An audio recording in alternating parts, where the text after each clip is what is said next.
Very good. Well, if it's all right with everybody, I would like to call this meeting to order. The date is January 15th, and the time is 11:04. I'm sorry. The first item on our agenda is to review and approve the minutes of December 18th. Has everyone had a chance to look over them? Yes. Yes. I have to. How about those present with you, Dr. Gonzalez? Ms. We're Sanchez? good. Yes, we're good. Thank you. Yes. Yes? Yes. All right. It's a consensus. Everybody looked at them. So are there any changes? None that I saw. Okay. Mr. Garza, Mr. Delgado? No, that's okay. No, I have no changes. How about those present with Mr. Gonzalez? Any No. changes? No, none, Dr. Ruthinger?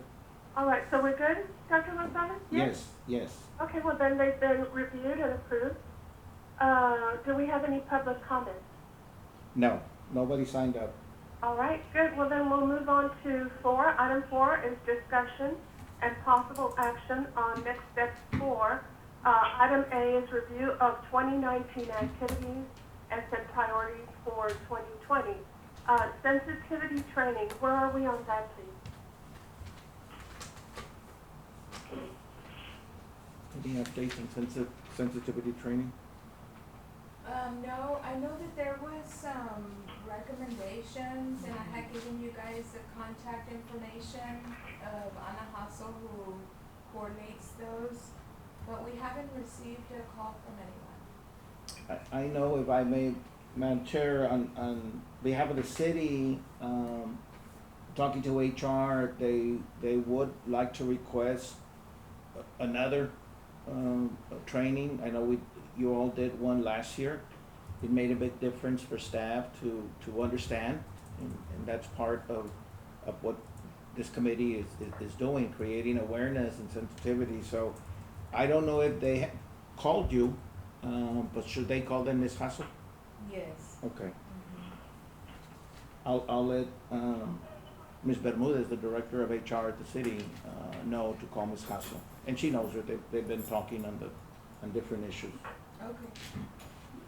Is Yes. there a timeline on that, when we call each other? As soon as possible, I would say, but I'll talk to Ms. Bermudez today and tell her that she needs to coordinate that with Ms. Hassel. Awesome. That sounds good. Now, let me ask the committee members, any more training for PD? Did we No. ever have any? Yes, we did. Okay. We did have training, and what we were told was that they have a rotation shift schedule. So they were going to wait because apparently we did it with all of the officers that work during the day, obviously. I think we were missing the ones at night, the night shift. Yes, and so when they did that rotation where the night folks were coming to the day, then they were gonna contact us, but they also have not contacted us. Maybe we could contact them. Then I'll again, Madam Chair, I'll address this with Chief Trevino, because I know they certainly both on special needs and disabilities wanted sensitivity training, but as well on drug and alcohol, and they even developed a task force that has licensed professional counselors and caseworkers going out with them when they address different parts of town and encounter people with addiction. And so they want sensitivity training for both. And What is the name of that task force? it's called HEART, Heroin Response Team. And PD team leads it, but we're on it. We have a licensed drug and alcohol dependency counselor on it. SCAN is on there, and Border Region is on there as well. But to this committee, when people with disabilities, you all did a lot of sensitivity training, both to city employees and to the Laredo Police Department, and thank you for that, because I think it's made a Dr. difference. Gonzalez, may I ask you a question? Excuse me for interrupting. Yes. Just real quick, I'm thinking as you were speaking about new police officers as they come in, is there any kind of procedure set forth so that we know as a new team of officers comes on board for that training? I know we discussed it before, but I do not believe that we became part of that procedure. You're absolutely correct, Dr. Ruthinger. Let me bring that up to Chief Trevino, because you're right.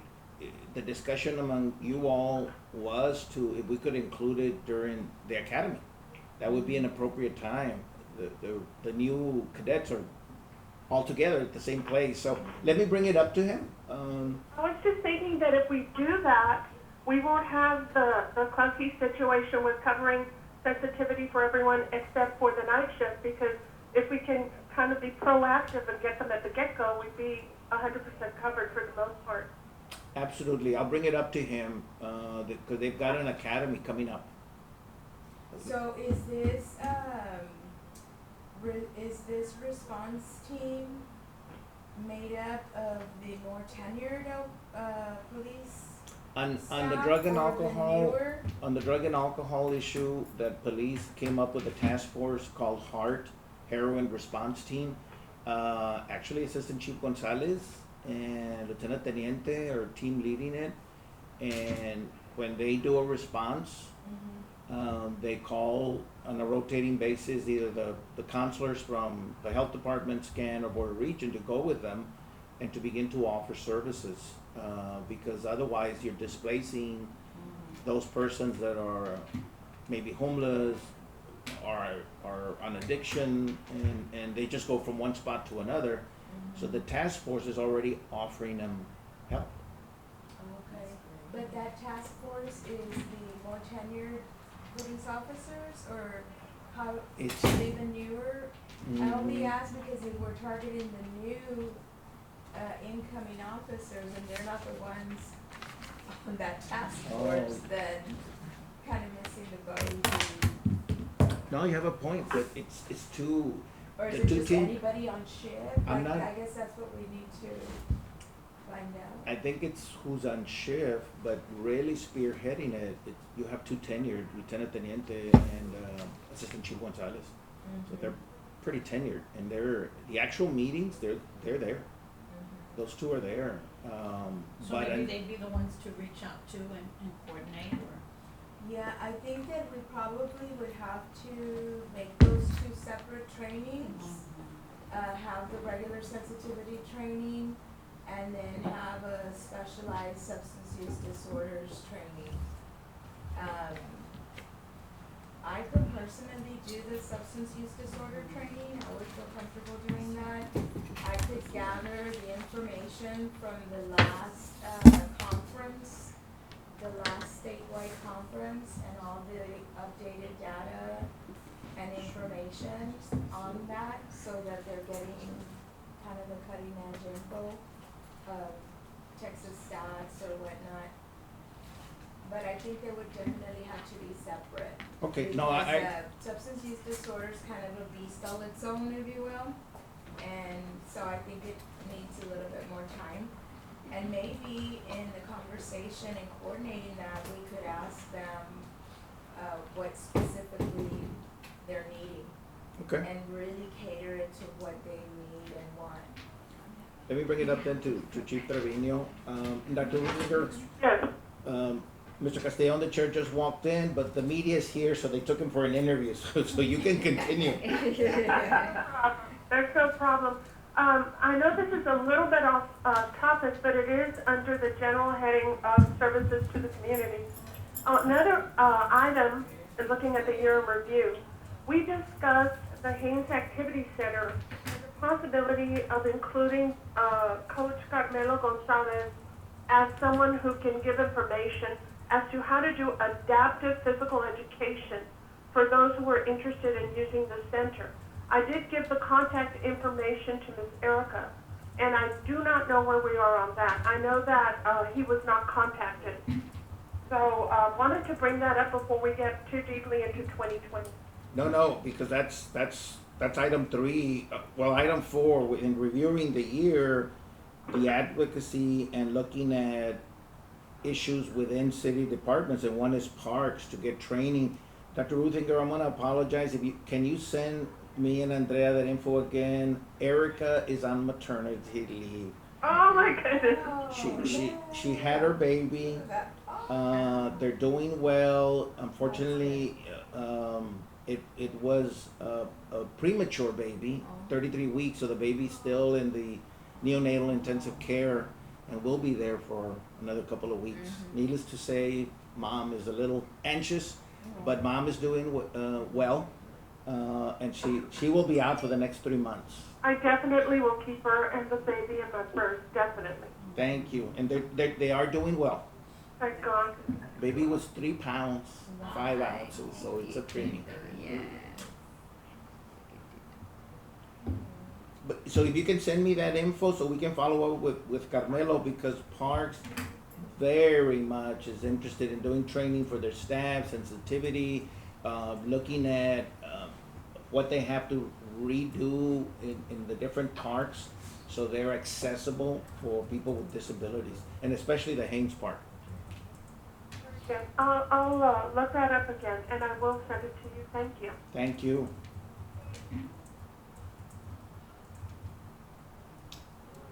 Do we have any other discussion in regards to the sensitivity training?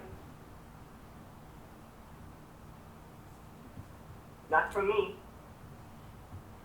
None for me. None for me. Committee, are we good? May we move on? Yes. Yes. All right, the next item is actually under the same subsection, that's hiring practices and agreements. On that one, you're all to be congratulated. The city of Laredo does have formal agreements now with workforce, and the different sections of workforce to make sure that we look at hiring practices, look at sensitivity, look at internships for people with disabilities. And I'll turn it over to Ms. Ramos, because she was part of developing those MOUs with the city. And actually, it also says at the next section, awareness on hiring persons with disabilities, and that's kind of the same thing. Yes. Yeah, so on the MOU with the city of Laredo,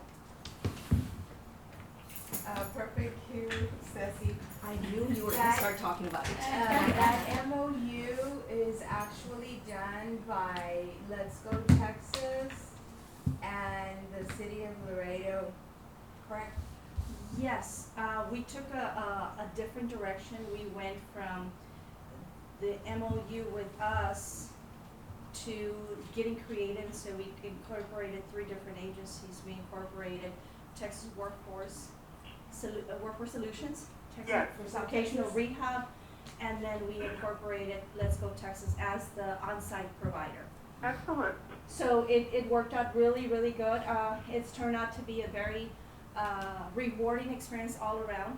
The staff is in Laredo at the location is elated. We do have support on site right now, both for the employer as well as for the intern, and the intern is getting paid, which is really, really good. We were looking to that, and we're expecting to fade off, and who knows where this is gonna take us, so we're super excited about it. Are you guys utilizing the paid work for adults through WorkQuest or no? I'm not exactly sure. What I did is, as an agency, which is really hard for me because I want to be involved in everything.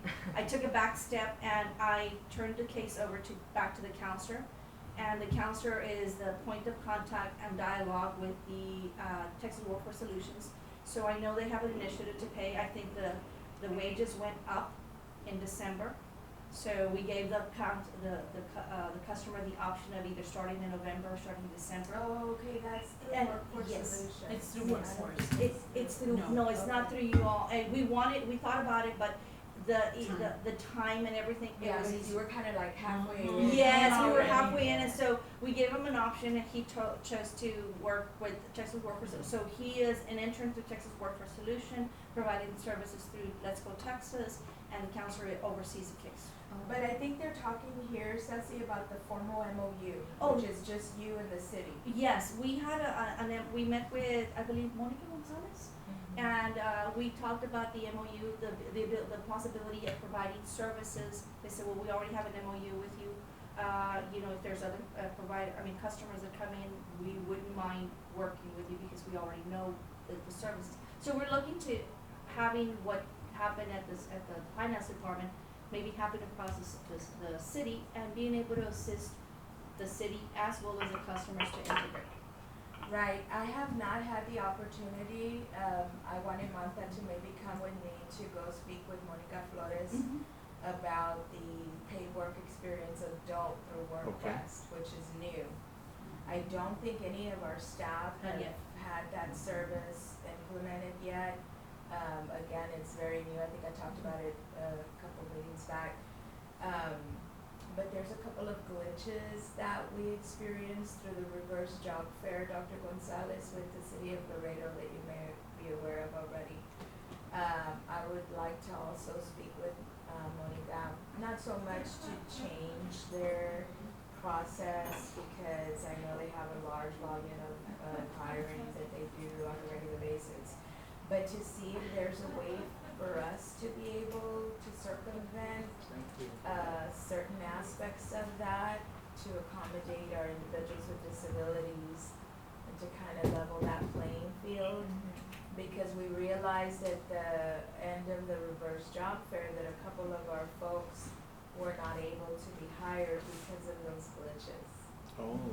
And one was the driver's license, right? A mandatory driver's license, Because which they're blind, if they a don't- blind person Right. never drives, they're never gonna have So then they're one. never gonna be hired. And so I know that when Monica Flores did a training with our staff, her and Mr. Kettle on their hiring process, we did bring that up, but then I think it kind of just died on the vine. So we just wondered how we could work that out. And for the record, the chairman just walked in, he was doing an interview, so he's here again. All right. Taking over, Before I sign off, I just want to wish everyone a very blessed and happy New Year. Likewise, Thank you. David. Likewise. and Mr. Chair, we have Mr. Delgado, Ms. Morales, Mr. Garza, and Dr. Ruthinger on the phone. Welcome all. But I don't know, maybe Dr. Ruthinger should continue, cause I'm like blindsided right now. I just walked in, so I don't know where we are, what we've been discussing. Jennifer, actually, we're on awareness, on hiring for people with disabilities. We're looking right now at, hiring, and one of the things that occurred to me is, the MOU that we were just discussing. I wonder if we've had any publicity in the paper about that, because that's something to be very proud of, and it would be really great if the public was aware of, the City of Laredo, MOU in Mr. hiring people with disabilities. Mr. Chairman, if I may, I think, the discussion has been around the MOU with the city, and one is with Let's Go Texas, but there's also, Ms. Morales, Ms. Ramos, the, MOU for the summer earn and learn. Yes. That's a great one. And so, but to your point, Dr. Ruthinger, yes, I don't think the city has made it public, but based on what you're saying, I think we do need, you all should meet again Yes. with Monica and Ms. Bermudez, the director, to work out those details, because I think the city's very interested, especially doing two formal agreements, and going through training to improve what we do with people with disabilities and to hire them. But you're right, there are these glitches. How can we demand a driver's license of a person who's visually impaired, who's blind?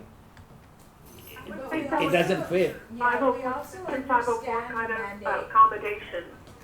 Yeah, we understand the mandate, Mrs. Flores had explained to us, and it does make sense that it's a form of screening in the sense that it clears the applicant of any criminal, issues, of any active warrants, because obviously if you have those in place, you can't have a driver's license, so I get that, I mean, it makes sense. It's just a way to maybe, bypass that for Well, maybe individuals there's a with different certain database we can use besides the license. But, Because But we do typic- criminal background checks, so that would be, cleared in that way.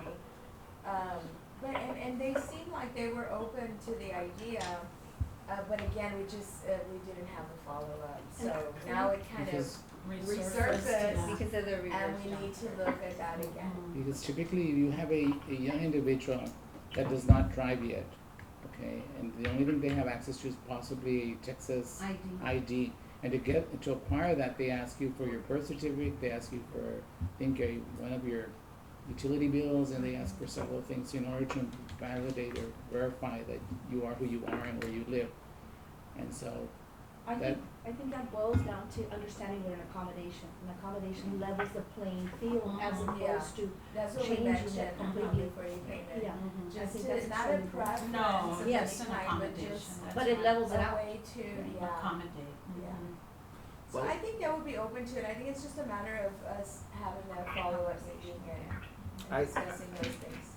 Mr. Chair, I agree that setting up a new meeting, Uh-huh. like the one that you had and Ms. Gutierrez had with the city managers and HR, it's again following up. You already established a relationship, so directly now with Ms. Bermudez and Ms. Gonzalez, who are the director and the assistant director for HR, to iron out these details and continue to build the relationship that you already started. So no, you all are to be congratulated for starting that.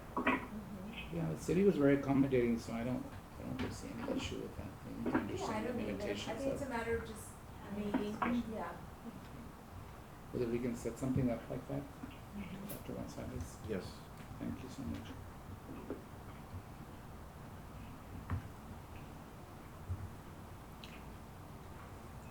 Now you're in point 4, Mr. Chairman, but really the whole discussion is going, quick review everything you did last year, now what do you wanna set as priorities for this year?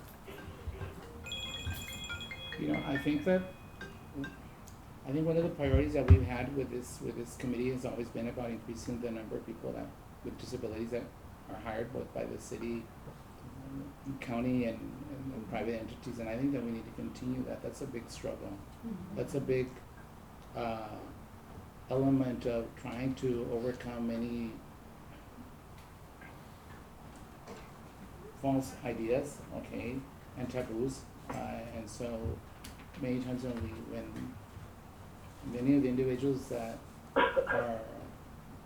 have a disability who go out and seek out job opportunities, they come with, thanks to you all, with a trainer that assists with many efforts and for them to learn their job as well and do it well. And so that's one of the benefits of hiring an individual with disabilities. And so I think that we need to promote that as well. I think from the interactions that I've had with the city, one of the things that's happened is the city has outsourced a lot of their hiring to the staffing agencies, which is fine.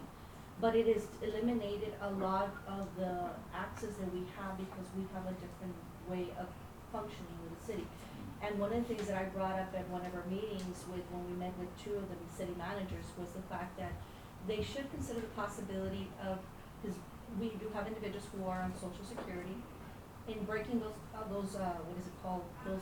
jobs into maybe 2 parts, where they're part-time, but really the city benefits from it because the city, one of the city manager's concerns was that, well, we have to pay for benefits. Well, if you do that and you level the playing field and work with the program, then what happens is you can actually bring in 2 individuals who overlap, who you don't And have to no worry fringe. about health benefits, and Mhm. you go on a part-time basis, and you open up that area, because I see where the postings are for the city in the staffing agencies, I see them every day, and they're in the areas where customers would do amazing. and if they're given the opportunity. But the thing about it is that it has been eliminated completely from the way that the function, that the HR functions right now. So what you're saying is by the city By the city. contracting out outsourcing Yeah. their hiring Yeah. and the search Has have minimized. It's minimized to. That and- personal accessibility. coordination. Yes, and so what happens is the city really is losing out on the opportunity to hire we have very competent customers. We have, we provide supports. Not only do we provide supports, but who knows, after seeing someone work, they might decide, you know what, this is an option. And it can increase the quality of life for the individual who work, because should they decide to offer, let's suppose someone, you know what, we've seen you work and there's an opportunity for a full, would you consider it? Now, then they could choose to say, well, we're offer benefits. So and working and collaborating with us in an aspect like that, it would probably improve everyone's life and create a better quality of life for 100% of the community. So, Yeah, more inclusive. yeah, it's a much more inclusive. So, just a thought. So is there a way to bring that outsourced hiring entity to the table? Or are these people like Well, in no. an Well, office in I Timbuktu? I No, would hope- What are they you don't. talking about? Yeah, no, they're local. No, Yeah.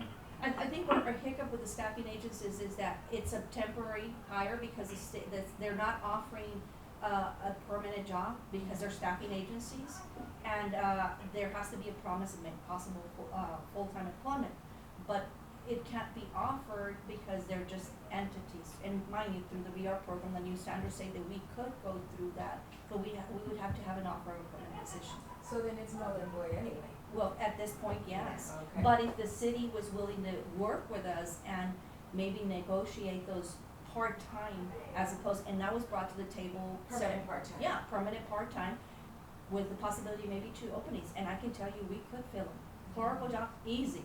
And that's where we have the hardest from a job hunter's perspective. That is where I have the hardest time, getting into the clerical fields.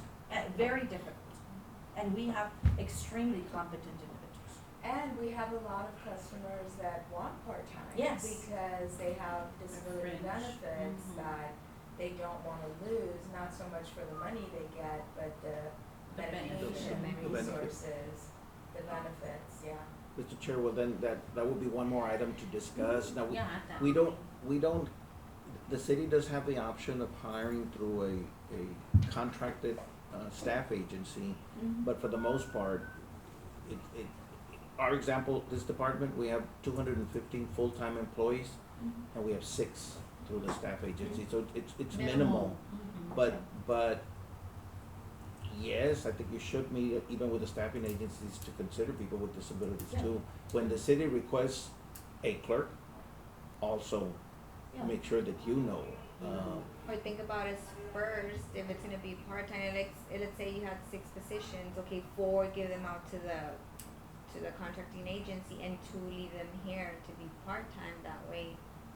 right now Either it that could or work. try to level that field Mhm. out by saying, okay, Lou, let's look at it. I mean, just like everyone else, you are on a probation for 90 days. After 90 days, consider, like they did at the city council meeting, and one of the city councilmen, I think it was Dr. Mate, or one of them, said, well, can we consider that? I can't remember exactly which one of the city council, can we consider that hiring? And I think that's an important thing, because then it opens up the opportunity for growth for not just the person with a disability, but for everyone at large. Yeah, Because and I think, when you go up to an employer and you're in front of that employer, your goal is, okay, this individual wants to get hired, right? Whether they have a disability or not, whatever. It's a level playing field, everybody's applying for that same position, but by the same token, they all should have a fair chance that after those 90 days, would it be temp to hire, right? Across the board, whether they have a disability or not, I mean, that should be across the board. And employers, to understand that, after the 90 days, you're gonna look at these individuals like everybody else to assure that, are they a good candidate to keep? not only that, but through the VR program, you have support systems, so you can't say, well, you're not gonna get any supports, because I can tell you, we're there, okay, until it's no longer needed. And more so, I think, because of the fact that we wanna empower the employer to be confident to hire and move forward. So, Dr. Gonzalez, do you think it would be appropriate to, instead of coordinating a meeting with City of Laredo HR, to have them come to a BRC meeting, or would that not be appropriate? No, no. Since there's so many different kind of inquiries or concerns that they could hear the full. No, we can invite them to the next meeting. And I'm sure they can't change everything, but I mean, they could at least hear out, Have to see. yeah, what those You have your first concerns agenda are. item for February. It just seems a little bit easier to bring them than to go and then me try to represent Sassy and, Yeah. you know. And then maybe something we could possibly do is look at possible questions that we would wanna ask and give them ahead of time so that they don't have to sit here and think like, okay, what am I gonna answer to this? And they give time enough Here, to them to topics for respond. discussion. Yes, topics for Be submitted. discussions, that we can Provide provide when with they you come guys. prepared and we're not going back and forth, we can Yes, at least have. Especially since they have to, like the state, route a lot of that up to their legal Mhm. Yeah, department. That like can be we a do. productive session. No, we'll coordinate it and have them on the next meeting.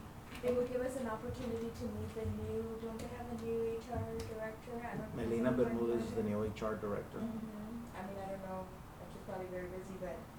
No, and this is something that she, is very much in favor of. And she, in talking about people with disabilities and hiring, she's been very supportive. She came from IKEA, the private sector, mhm. and They have an they initiative. have an initiative. Yeah, So they she do. said, hers was, why don't we have it in the Mhm. city of Laredo? So Yeah. I think she'll be very amenable and yes. So we'll put her on the agenda for next month.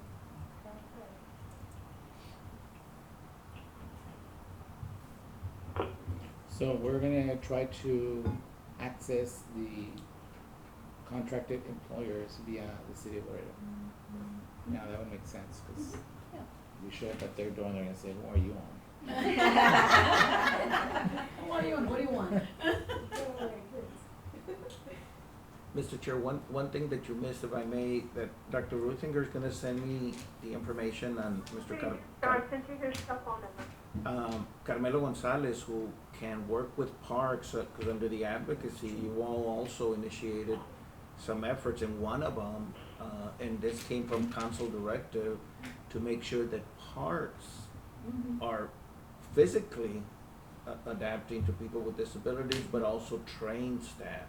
Yes. And so that's a big effort, and any guidance from this committee or from resources that you have, certainly welcome.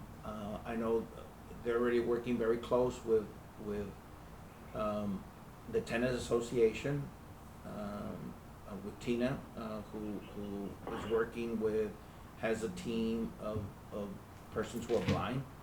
And so they've developed a training at the different parks, at 2 different parks, for that. And so, but Tina has taken it upon to train the parks folks. But the same thing in every other area as well, so. I think 2 years ago, we did Discovery Camp with, Ms. Stanley. Ms. Stanley, and it was a very successful camp. However, the focus was primarily autism. And then I started getting a little bit of concern from the parents who had children with intellectual disabilities and other disabilities, saying, well, why weren't our children included? So I think to make it more inclusive, because while we do provide services, when we pinpoint only one group, it creates animosity it's a fact, you know, we have different groups and they all want to have, and then why your group, not mine? So I think to level it out, Carmelo Gonzalez is an excellent resource. I work directly with him, and I think he would be a great asset, to consult with the Parks and Rec. Well, for the March meeting, do you want me to bring, there's a brand new parks director too, Yes. who's a retired coach from UISD. Who's it gentleman? Juan Jose Gonzalez, he's the new parks director. we'll bring him because he's been charged to really look at how parks, of the many, many charges he's been given, is to make parks more accessible for people with disabilities. And again, I think sending in some questions so that we can answer Yeah. ahead of time would be, Okay. because then you prepare them and it's not an element of surprise. They have Come an idea, prepared. they come prepared to the meeting. Okay. Dr. Gonzalez, I sent you an email just now. Okay. I was listening, but I thought I could send you his, Coach Carmelo Gonzalez's, cell phone number. Maybe we could call him and invite him to be at the meeting as well. Oh, absolutely, yes. Have a face-to-face, and we don't have to wait, that way they can take off with whatever ideas they have for modifications and adaptive PD kinds of activities for all kids with all different disabilities. Okay, and I got the email, so we will make contact with Mr. Gonzalez and yes, in March have him and the Parks Director, here as well. Thank you. I know that the city of San Antonio, you've got the possible resource, which is the Morgan, I was thinking of the morning. Yes. and so it's a park totally dedicated, and its initiative is for accessibility for individuals with disabilities. So that's one possible source also for the City of Laredo Parks Department also. So Mr. Chairman, yes, baby steps. Baby steps. yeah, I know, but in addition I to would love to see that too. whatever our knowledge that they may Yeah, have that's can right. be increased by going to a park that already is already I guess, implemented. Beautiful. For ideas on what they could do, yeah, absolutely. Yeah. There's probably manufacturers already that produce playgrounds and products that are accessible and safe. Plus, there's a lot of people in Laredo who want to contribute, and it's a long-waited cost. So I think finding those individuals wouldn't be a problem. But it takes time. So planting those seeds is important. I'd like to see our group join forces with parent groups. There are mothers who have started different associations and groups here in town who provide support for different types of disabilities, kids with different disabilities. So I would love to see us join forces with them so that when we move forward to plan activities, we can have their support and we can in turn support the kids. Mr. Chair, There's, go ahead.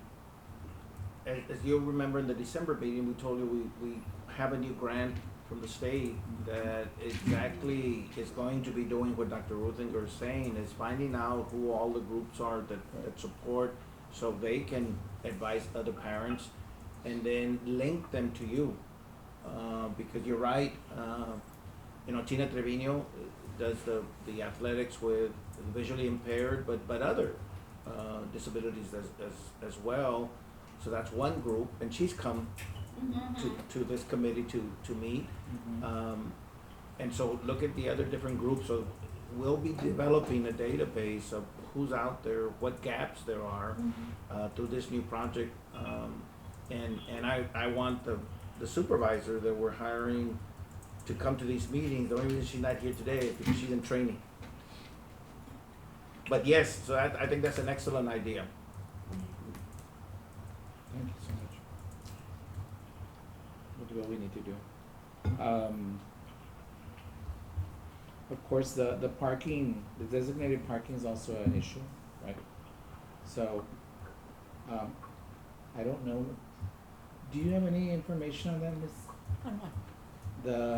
Where the police is with the designated parking? I know that you gotta work very closely with the police department, having to do with the access parking and their reinforcement. And I know they're not reinforcing the accessibility, the handicap parking as much as we would like to, because I know that I see these people still getting off of their cars and they're like in better shape than I am. I did talk to them last month and they did say that they had 30 volunteers that had taken the training and that they wanted to get more volunteers. But at the time they needed, I don't think the Laredo Police Department could handle the volunteers, so they were gonna be given to traffic. And I don't know what's happening right now. So when they're volunteers, they're only allowed to notify the police, but they're not allowed to issue out citations, right? No, they do issue the citations. They can issue out citations. They're deputized. Yeah. Yeah, they're deputized to give out that citation. Okay. They're baptized and Well, deputized. that's strong. Okay, I didn't know that. I thought that they had to call the police department to go. I'm a volunteer. Huh? You're gonna take it today. Okay, so I think we can continue with that. We have here the metro fees, and I don't know, are we still have issues with the metro being excessively expensive? Mr. Chair, they didn't raise them, and in fact, when they did last year, you all went to council petitioning to reduce them and to the fee they had before, and they did. And in this year's budget, they didn't raise them, so they're at the same fee. But as long as they don't raise them, I guess we're okay, we're ahead. Had you all talked about sensitivity training before I arrived? Yes. Yes. Okay, good. So have we gone through all 4 items already? Yes. Okay, so can we move on to item B then, discussion possible actions on bylaws? Last meeting that we had in December, I conveyed to you all that I had worked on some of the bylaws or had elaborated or expanded on them. And so the only vote that we had, the only actual official vote that we went with was with increasing the number of members from 10 to 11. That was the only one. There were some other bylaws that Dr. Ruthinger and I were going to get together and discuss so we could provide them to you. But we never had the opportunity. I went out of town and so unexpectedly, and so my trip was extended more than I thought it would be. And so we were not able to get back. Mr. Chair, but you did do some revisions, and I appreciate that. Correct. So, I'm willing to get together at your convenience, from, I guess, sometime between now and the next meeting. Yeah, we would need to do that. I Dr. don't think we'll fix it, because it's a lot, but we can at least, start to work towards finishing it. Correct. Yeah, I did what I could, and I probably could have done more, okay? But I think it's a start, and so we need to get together, and so we can bring a more complete. Or we can present it by sections when we're ready. Maybe that's the best way to go, because it is lengthy. Okay. Sure, we can do that. Now, I guess the question here is, since we all had agreed that we would increase the number of members by 1, do we extend that invitation to, I think originally it was Ruth B. Cowell? Are we still all in agreement that Ruth B. Cowell should be? Mr. Chair, I'm good with that.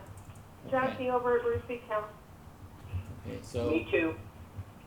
Okay. I'm good with that as well. Yes. Okay. Okay, so I just wanted your okay on that, because I know that was one of the reasons why we had specifically extended or increased the number of members. And so, I guess if there's a formal letter or format that we need to follow to invite them. We can reach out to her and ask her if she's interested, and then have her meet with the mayor. Correct. The mayor would wanna meet, and then he'll appoint her. Okay.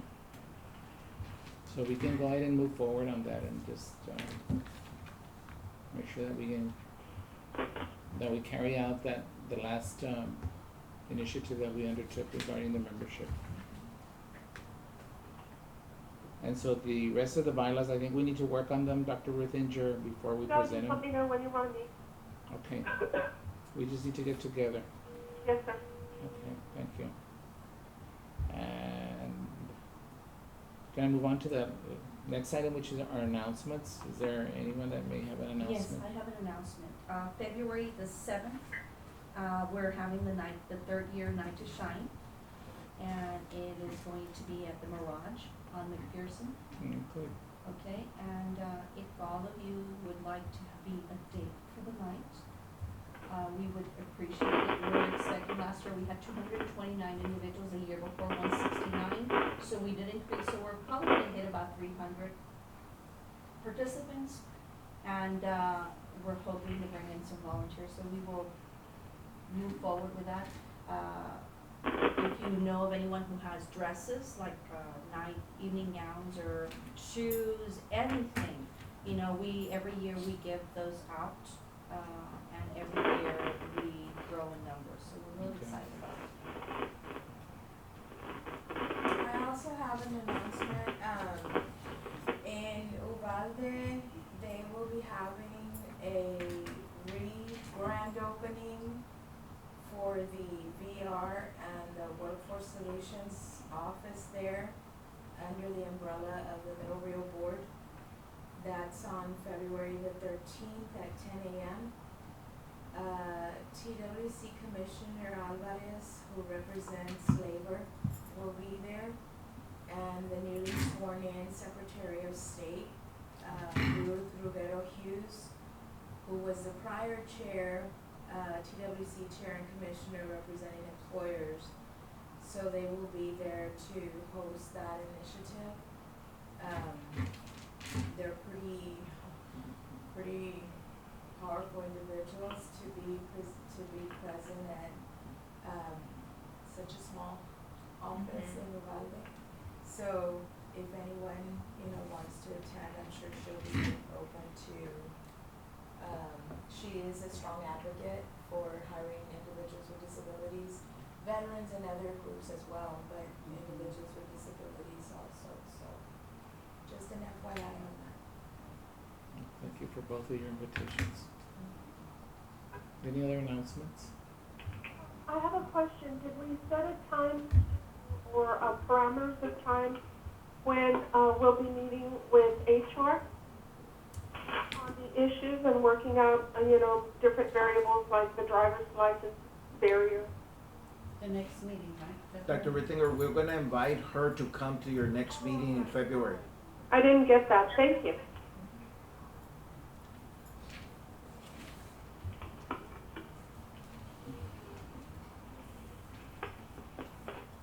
Any other announcements?